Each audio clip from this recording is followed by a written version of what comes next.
शेखर ई study में आप सभी का स्वागत है। प्रिय विद्यार्थियों, हमारे इस ऑनलाइन इंस्टीट्यूट के माध्यम से आप सभी को गणित और हिंदी विषय का आधारभूत तरीके से अध्यापन कराया जाता है, जिसमें कहीं अगर थोड़ी बहुत त्रुटि हो जाती है तो उसके लिए हम क्षमा प्रार्थी हैं और इस संबंध में आपके सुझाव आमंत्रित हैं। धन्यवाद। हेलो दोस्तों, मैं शिखर स्वागत करता हूँ आपका अपने YouTube channel Shikhar study point पर। दोस्तों, UP triple S C PET की गणित के पाठ्यक्रम के अनुसार आपका प्रश्नोत्तर चल रहा था। ठीक है, हमने संख्याओं के बारे में पढ़ लिया है, पूरा भिन्न तथा दशमलव को पूरा पढ़ लिया है। प्रश्नोत्तर आपका चल रहा था, इसी क्रम में अब इसका अगला पार्ट होगा। आप जानते हैं इतनी पूरी गणित आपकी 5 नंबर की आती है और इसी के आधार पर ये आपकी ग्राफ एवं तालिका होती है।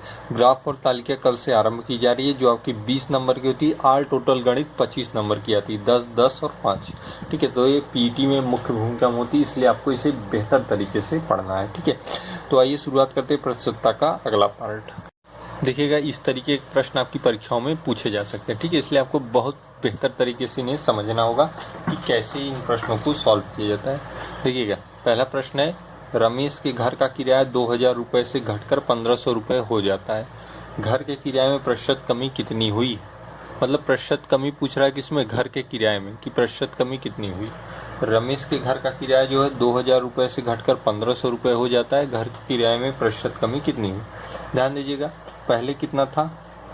2000 था। ठीक है, बहुत सिंपल से क्वेश्चन है। अब कितना हो गया है? 1500। अब कितना हो गया? 1500। क्या हो रहा है? घट कर, मतलब घट जा रहा है। मतलब कितने की कमी हो रही? 2000 से 1500 हुआ तो कितने की कमी हो रही? 500 की हो रही है। ठीक है, ये तो आपको ओरली आपको पता चल गया कि 2000 था, 1500 हो गया, अर्थात 500 की कमी हो गई। इतना आप जानते हैं। लेकिन प्रतिशत कमी जब निकालनी पड़े, प्रतिशत कमी, ठीक है, तो घर के किराए में प्रतिशत कमी कितनी हुई? जब प्रतिशत कमी निकालना होता है तो जितने की कमी हुई होती है, जैसे 500 की कमी हुई तो उसे ऊपर लिखेंगे, बटे में प्रारंभिक जो किराया था या प्रारंभिक मान कह सकते हैं, या क्वेश्चन के अनुरूप जो दिया हो। प्रारंभ में क्या था? रमेश का किराया कितना था प्रारंभ में? 2000। ये तो घटने के बाद 1500 हुआ है ना, पहले 2000 था। जो प्रारंभ में होता है उसे नीचे लिख देते हैं, गुणे 100 कर देते हैं, क्योंकि प्रतिशत की बात हुई है तो गुणे 100 होगा। ठीक है, ये सारी चीज़ें आपको पार्ट 1 में बताई गई हैं कि प्रतिशत क्यों गुणे 100 करते हैं या क्यों बटे 100 करते हैं। ठीक है, डबल जीरो कट गया, 20 5 में 100, 5 5 में 25, मतलब कितना प्रतिशत कमी कितने की हुई? 25% की। ये आपका आंसर होगा। ठीक है, बहुत साधारण से प्रश्न है, इनमें बहुत कुछ नहीं करना, लेकिन आपको थोड़ा सा सीखने की आवश्यकता है इनमें। ठीक है, रमेश के घर का किराया 2000 था, 1500 हो गया, कमी कितने की हुई? 500 की। प्रतिशत कमी पूछा है, प्रतिशत कमी कितनी है? तो 500 तो कमी हुई है, इसके प्रतिशत में बदलना है। तो प्रारंभ में किराया कितना था? जो भी प्रारंभ में मान होगा वही नीचे लिखा जाएगा, हमेशा इस चीज़ को ध्यान देंगे।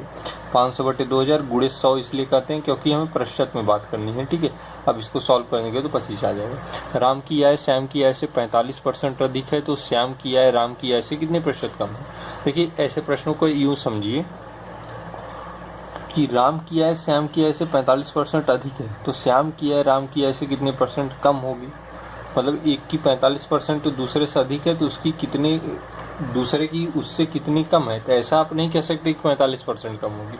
नहीं, प्रतिशत में ऐसा नहीं कह सकते कि इसकी 45 अधिक है तो जाहिर सी बात है उसकी क्या होगी? उससे 45 कम होगी। नहीं, ये प्रतिशत की बात है, यहाँ पे इस तरीके का नहीं हो पाएगा। आप इसको करने के लिए देखिए, एक आसान से एक लाइन में मैं बताता हूँ, ऐसे करेंगे।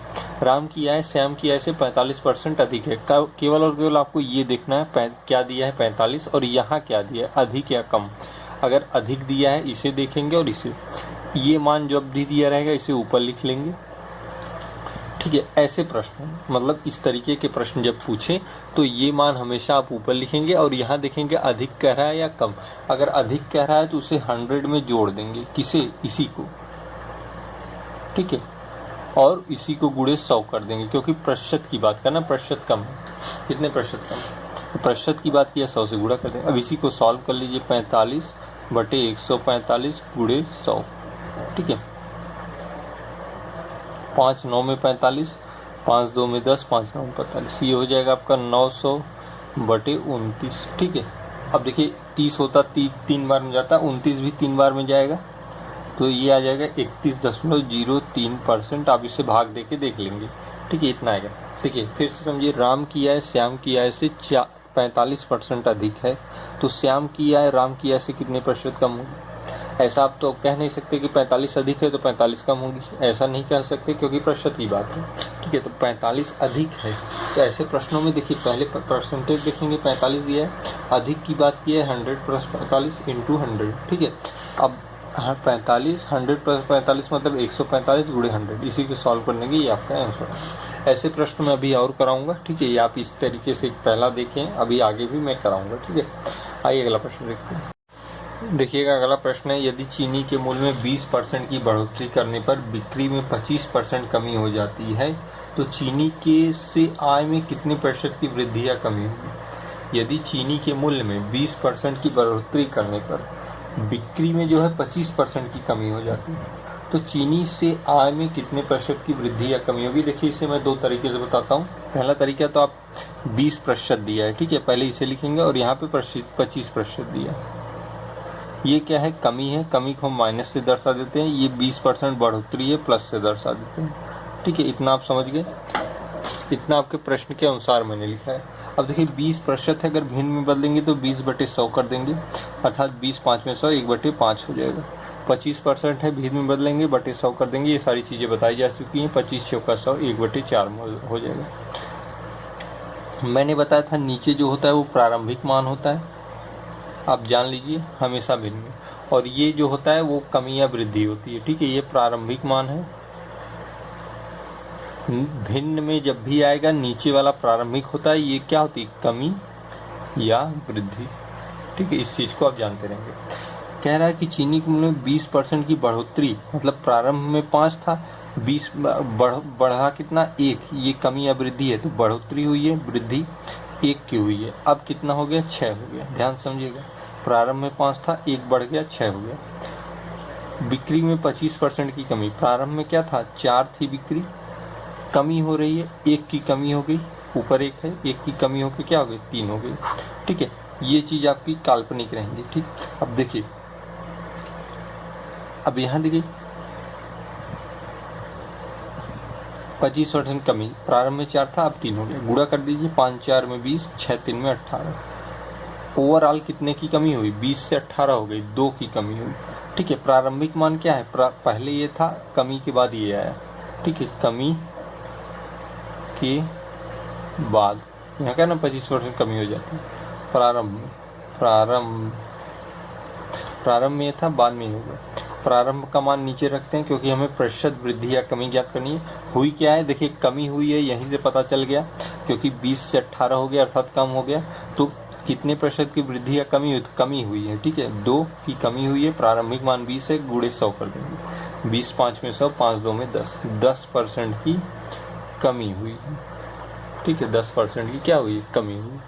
ठीक, इस तरीके के प्रश्नों को ऐसे ही सॉल्व करते हैं। हमने क्या किया, इन प्रतिशत को भिन्न में बदल लिया। आप जानते हैं नीचे भिन्न में हमेशा प्रारंभिक मान होता है, ऊपर कमी या वृद्धि होती है। अगर 5 प्रारंभिक मान है, पहले में क्या हो रही है, बढ़ोतरी हो रही, वृद्धि हो रही थी, ऊपर क्या 1 है, यही कमी वृद्धि होती है। 5 अगर मान रहे हैं तो 5 और 1 6 हो जा रहा है क्योंकि वृद्धि हो रही है। 4 मान रहे हैं तो कमी हो रही है क्योंकि देखिए 25% कमी, 4 मान रहे हैं तो 1 की कमी हो रही, 3 हो रहा है। 5 4 में 20 कर दिए, 6 3 में 18 कर दिए, 20 से 18 हो गया अर्थात कमी हो गई। कमी हो गई तो प्रतिशत कमी निकाल लीजिए। कमी कितने की हुई, 20 से 18, 2 की कमी हुई, प्रारंभिक मान 20 है, गुणे 100 कर देंगे, प्रतिशत कमी 10 कर देंगे। ठीक है, या तो एक इसका फार्मूला होता है, उसे आप जानते होंगे, पहले भी आपने पढ़ा होगा, या आप बता देते हैं यहाँ पे।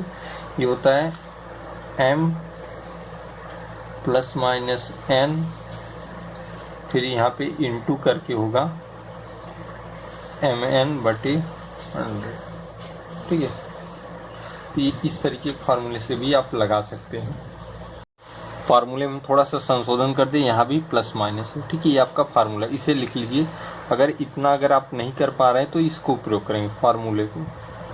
ठीक है, क्या है, ±m ±n ±mn/100। ठीक है, अब देखिए इसको कैसे देखते हैं। देखिए प्रारंभ में क्या है, 20% की बढ़ोतरी हुई है, प्रारंभ में 20% बढ़ोतरी मतलब 20 प्लस के साथ रहेगा। 25% की कमी दोबारा हो रही है तो दोबारा 25% की कमी हो रही है। ठीक है, अब देखिए 20 प्लस है और 25 माइनस है। जब यहाँ पे 20 गुणे 25 करेंगे तो 25 माइनस के साथ रहेगा, 20 प्लस के साथ, इंटू 100। इसी को मैंने इंटू करके लिखा था क्योंकि बाद में चिन्ह बदल देता है, हालांकि इंटू लिखा नहीं जाता। ठीक है, 20 में से 25 जाएगा तो -5 बचेगा। यहाँ पे देखिए 25 गुणे 2 करेंगे तो ये हो जाएगा 50, 500। ये माइनस का चिन्ह रहेगा क्योंकि ये बड़ा है। ठीक है, प्लस गुणे माइनस माइनस होता है। ठीक है, बटे 1 हो जाए 100।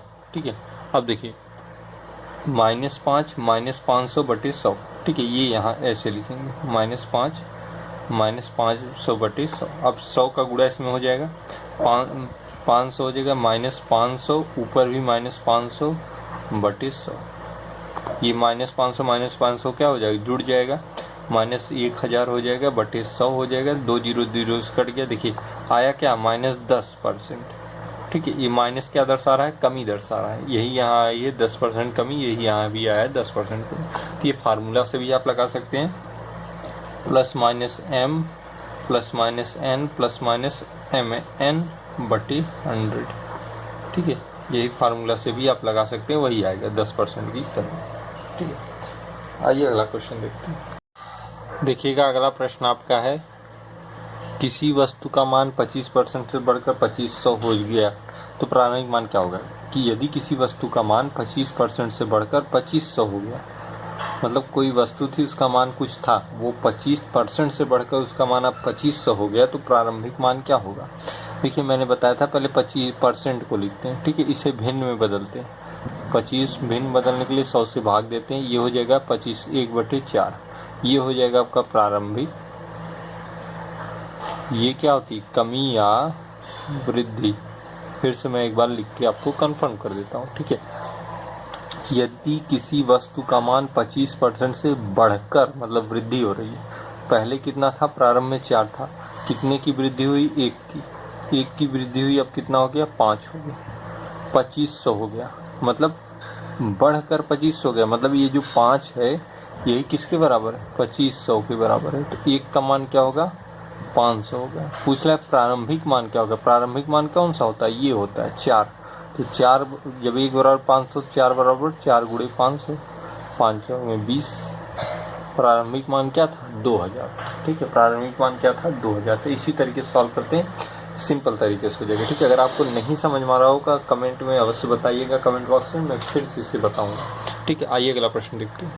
देखिए अगला प्रश्न ये है, किसी वस्तु का मान 2400 है तो 20% की कमी होने पर नया मान क्या होगा। कितने की प्रतिशत कमी हो रही है, 20% की। भिन्न में बदल लीजिए, 20/100, 20 5 में 100, 1/5। 20% कमी होने पर नया मान क्या होगा। देखिए कमी हो रही है, प्रारंभ में क्या था, 5 था, कमी हो रही है, कमी कितने की, 1 की। 5 में से गया 4, तो नया मान क्या होगा, 4 का मान पूछा है। प्रारंभ में मान था 2400, अर्थात 5 का मान क्या है, 2400। भाई किसी वस्तु का मान 2400 है, मतलब प्रारंभ में इसका मान 2400 है। 5 बराबर 2400, तो 1 बराबर 5 4 में 20, 5 8 में 40, 4 से। तो 4 बराबर क्या होगा, जब 1 बराबर 480, 4 बराबर 4 गुणे 480, 0 1920।